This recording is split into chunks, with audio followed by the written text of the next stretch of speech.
In this latest episode of The Mandalorian, we see Bo-Katan really kind of start to embrace the way of the Mandalore, or the group that just covert that they're all hiding.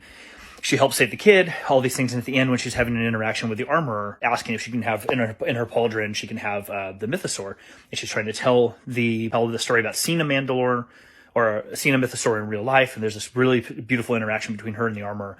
What I'm noticing about this interaction is that Bo-Katan is starting to feel like she is becoming part of something real.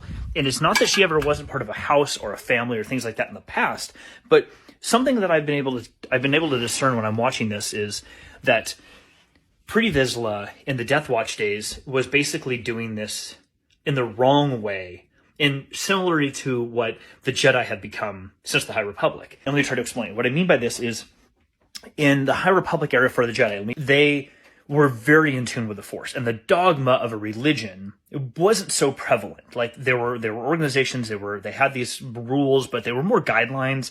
Most Jedi didn't even live on Coruscant. They lived or grew up in temples or outposts rather, across the entire galaxy, and they were there to help the planet, and they would do their training there, and they would live there. They'd probably never go to Coruscant, and there were so many Jedi, they never would meet each other. This is the life that they led, and they were there to serve and to help and to all that.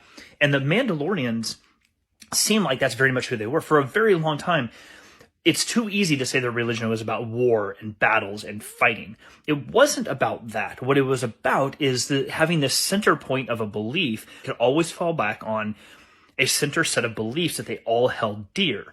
And that was the guiding principle for them. So no matter where they were in the galaxy, what life they were leading, how they were leading it, they always had something they could fall back on to help make decisions about what they were going to do.